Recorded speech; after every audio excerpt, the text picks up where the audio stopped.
بسم اللہ الرحمن الرحیم نحمدہ ونصلی ونسلم علی رسولہ الکریم۔ دلائل الخراء شریف کی شرح مطالع المسرات ہم پڑھ رہے ہیں اور آج اس کی یہ دوسری نشست ہے۔ اللہ تبارک و تعالی ہم سب کو دلائل الخراء شریف کی برکات سے اس دنیا میں بھی اور آخرت میں بھی مالا مال فرمائے۔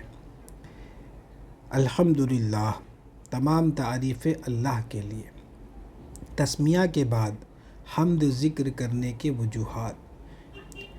حضرت مصنف رحمۃ اللہ علیہ نے بسم اللہ شریف کے بعد حمد کا ذکر کیا تاکہ اللہ تعالیٰ کی واجب حمد و ثناء کا کچھ حق ادا کیا جائے۔ انہوں نے اللہ تعالیٰ کے اوصاف کاملہ بیان کیے ہیں اور اس کی نعمتوں کا شکر ادا کیا ہے، جن میں سب سے بڑی نعمت ایمان و اسلام کی ہدایت ہے اور ایک نعمت اس کتاب کی تصنیف یعنی دلائل الخراء شریف کی تصنیف۔ الحمدللہ الحمدللہ الذی ہدانا للایمان والاسلام۔ حمد کی لغوی تحقیق۔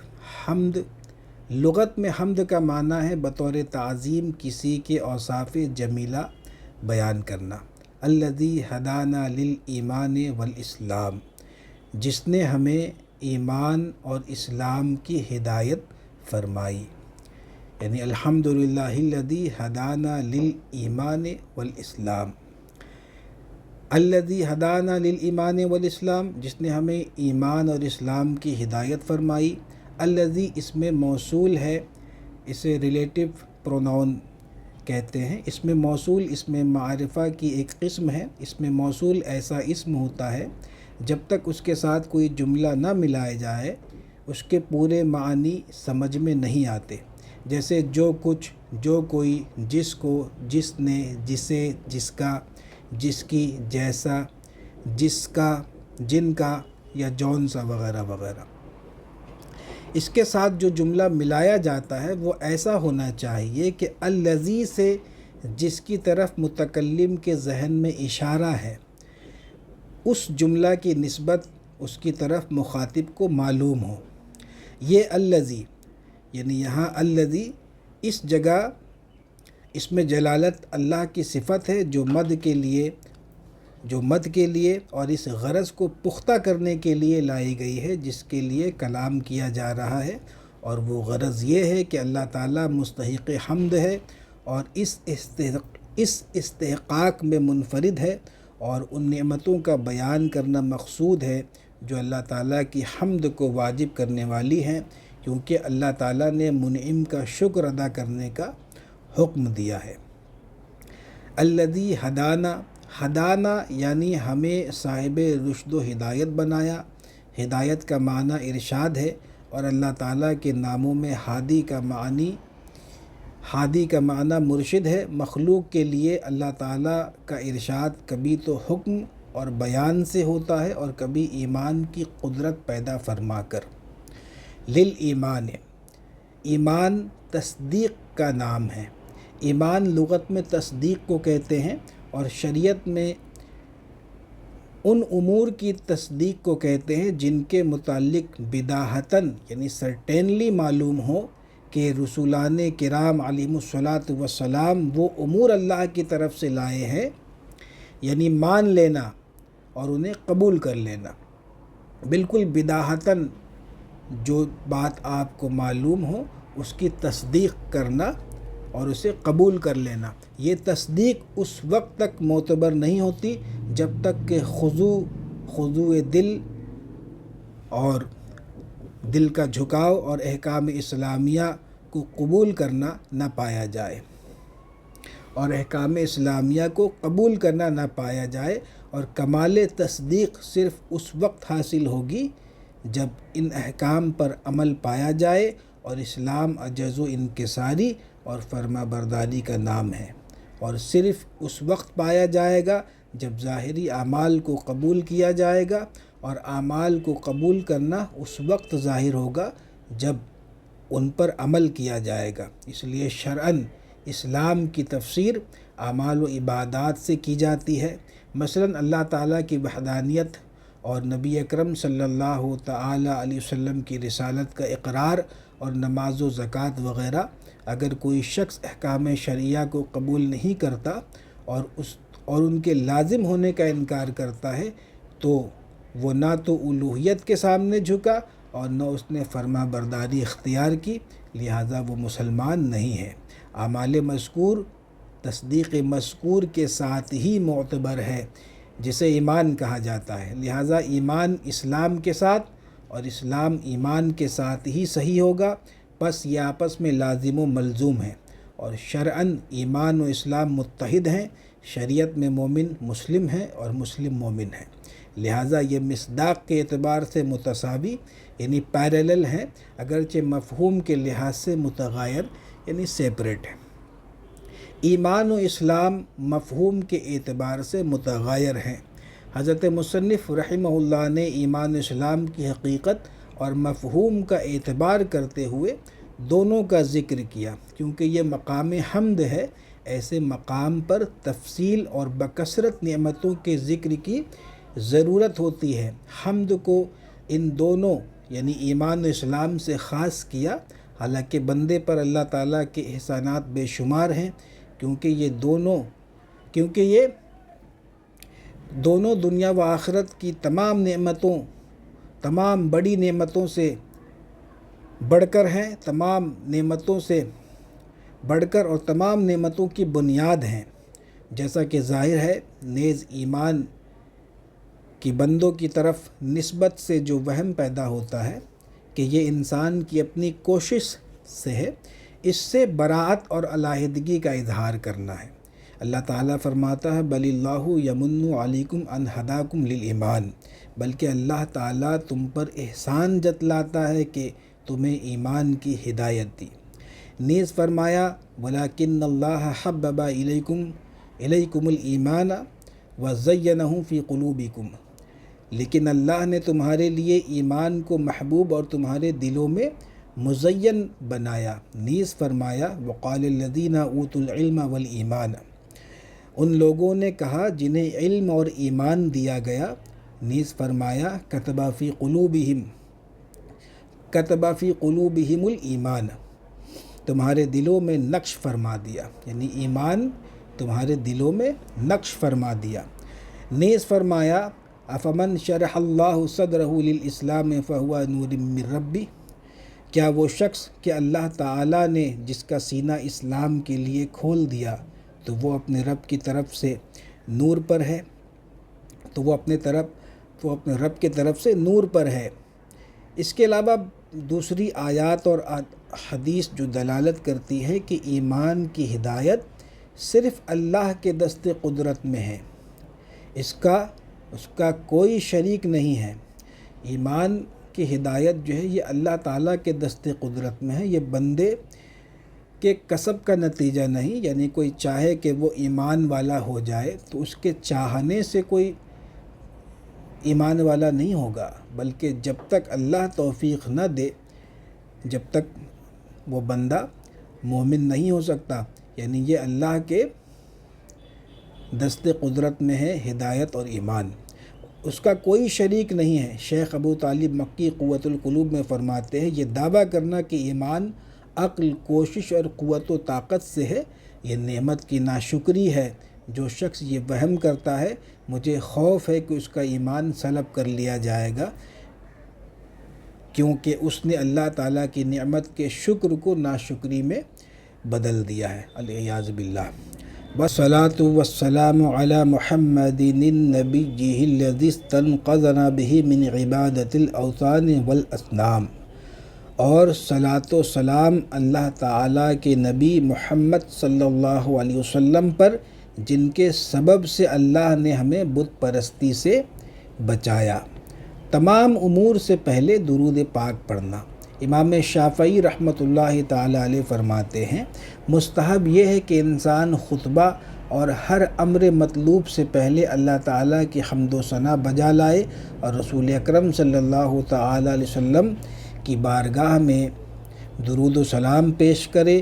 امام فاکہانی نے شرح رسالہ میں اہل علم سے نقل کیا کہ ہر مصنف درس دینے والے مدرس، خطیب، پیغام نکاح دینے والے، شادی کرنے والے اور نکاح پڑھانے والے کے لیے تمام امور سے پہلے مستحب یہ ہے کہ اللہ تعالیٰ کی حمد و ثنا کرے اور بارگاہ رسالت مآب صلی اللہ علیہ وسلم میں ہدیہ درود و سلام پیش کرے۔ حضرت مصنف رحمۃ اللہ علیہ اگرچہ بسم اللہ شریف کے ساتھ درود شریف لکھ چکے ہیں، لیکن اب دوبارہ ذکر کیا ہے کہ ان کا مقصد یہ ہے کہ درود پاک کثرت سے پڑھا جائے اور اس کی فضیلت حاصل کی جائے۔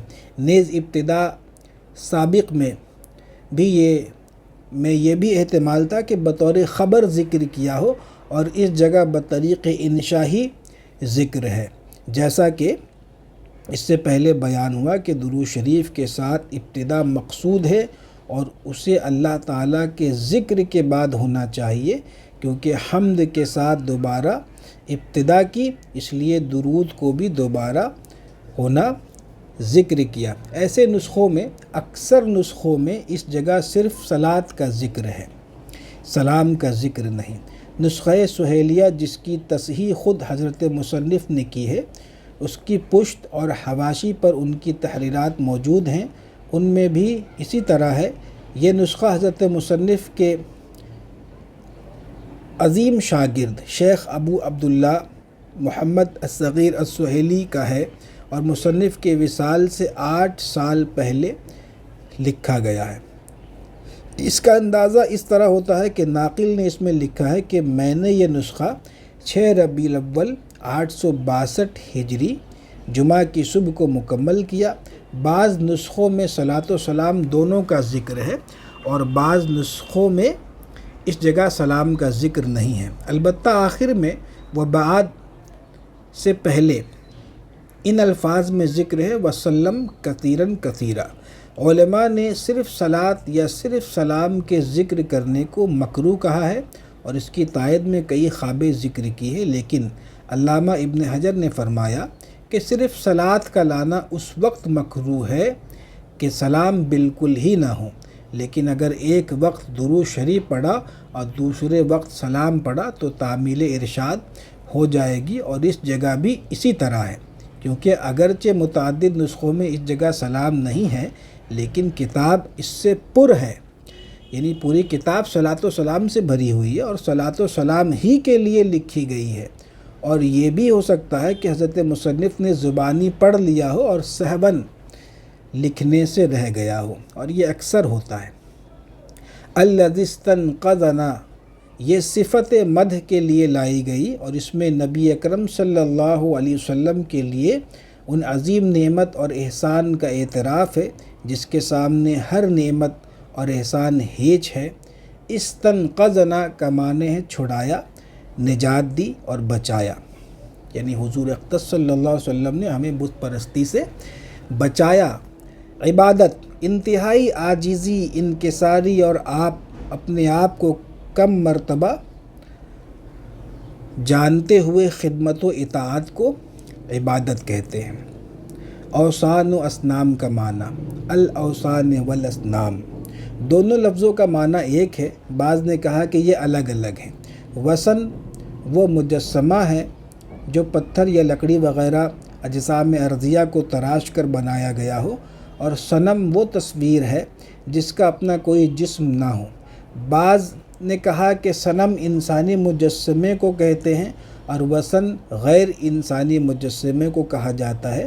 بعض نے کہا وثن پتھر وغیرہ کا مجسمہ ہے اور صنم سونے چاندی یا تانبے کا مجسمہ ہے۔ بعض نے اس کے برعکس کہا، آگ، ستارے اور دیگر معبودات باطلہ کا ذکر نہیں کیا کہ جزیرہ عرب میں انہیں یعنی وثن و صنم کی عبادت ہوتی تھی۔ حضرت مصنف کا نسب بھی عربوں سے ملتا ہے اور نبی کریم صلی اللہ علیہ وسلم بھی انہی میں مبعوث ہوئے، اور آپ نے ان تمام کو بتوں کی عبادت سے بچایا۔ چنانچہ جزیرہ عرب میں صرف ایک دین اسلام ہی باقی رہا۔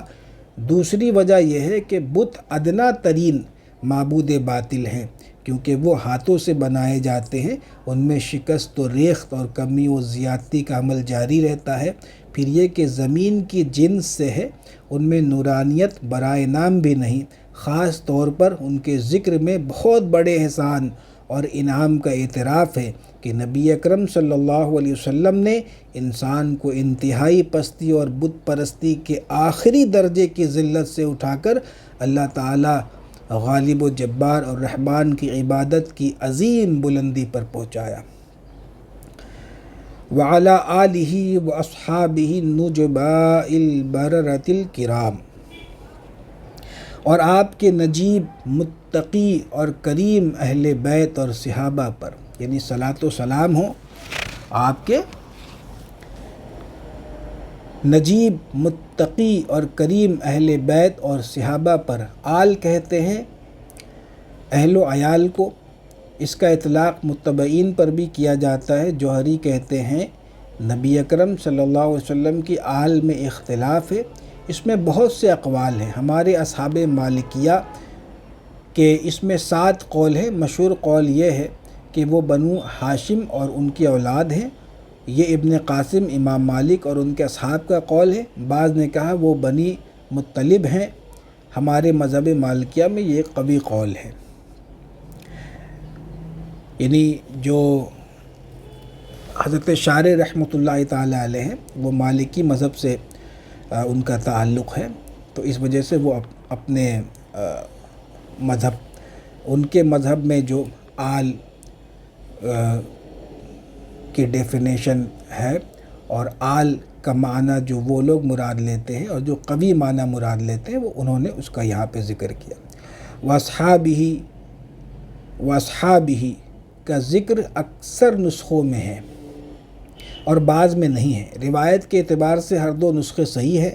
نسخہ سہیلیہ میں صحابہ کرام کا ذکر نہیں ہے۔ ممکن ہے کہ حضرت مصنف نے آل پاک پر دوبارہ درود شریف اس لیے بھیجا ہو کہ نبی اکرم صلی اللہ علیہ وسلم نے جو درود پاک کا طریقہ بتایا اس میں آل پاک کا ذکر ہے۔ ایک روایت میں نبی کریم صلی اللہ علیہ وسلم کا ارشاد اس طرح وارد ہے کہ مجھ پر دم بریدہ درود نہ بھیجو۔ صحابہ کرام نے عرض کیا وہ کیا ہے؟ فرمایا وہ یہ ہے کہ تم اللہم صلی علی محمد کہہ کر رک نہ جاؤ، بلکہ یوں کہو اللہم صلی علی محمد وعلی آل محمد، اے اللہ اپنے حبیب اکرم صلی اللہ علیہ وسلم اور آپ کی آل پاک پر رحمت نازل فرما۔ مطلب یہ کہ آل پاک کا ذکر کرو۔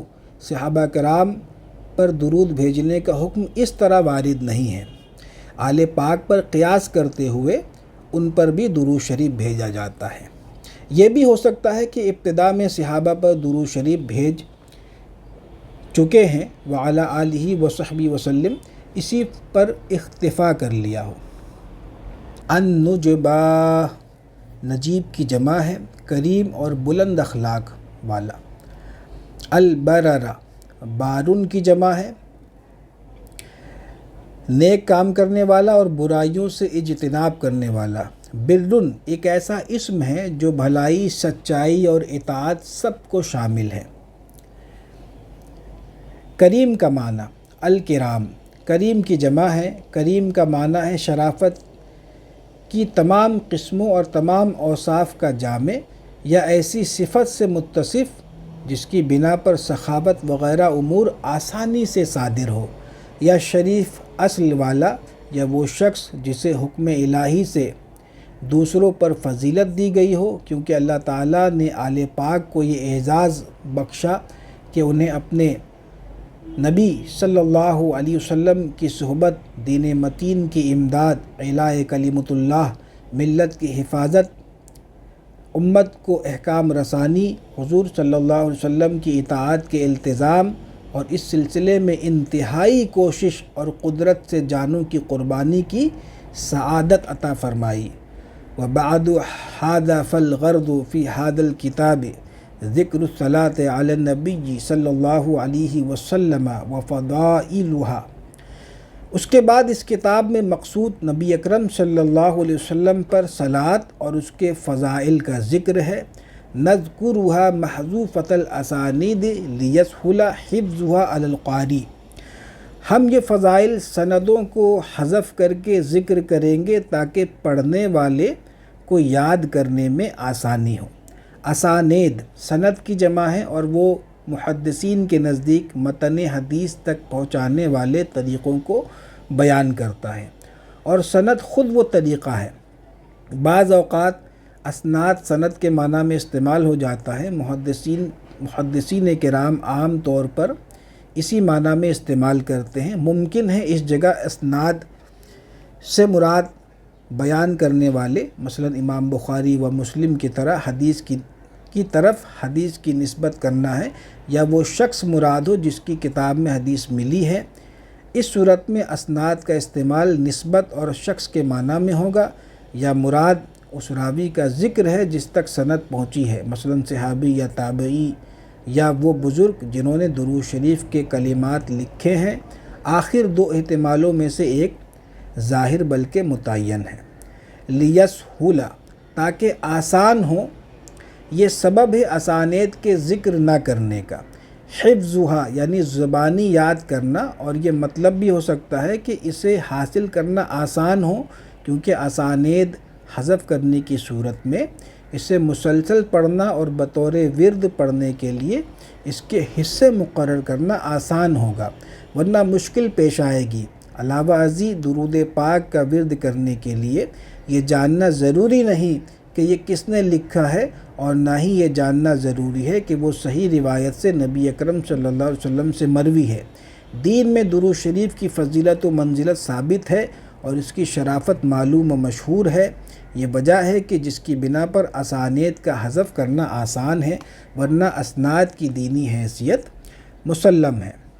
سند کو حذف کرنے کی وجہ یہ ہے، سب سے بڑی وجہ یہ ہے کہ اس کا ورد کرنا، اس کو وظیفہ کرنا، اس کا وظیفہ کرنا آسان ہو، اور اس کے حزب مقرر کرنا وہ آسان ہو۔ تو آج کی یہ دوسری نشست مکمل ہوئی۔ آج کی نشست میں اتنا ہی تھا، اور دعا کرے کہ یہ سلسلہ جاری رہے۔ اللہ تبارک و تعالی ہم سب کو علم نافع اور خیر کثیر عطا فرمائے، اور دلائل الخیرات شریف کے برکات سے دین و دنیا میں مالا مال فرمائے۔ السلام علیکم ورحمۃ اللہ وبرکاتہ۔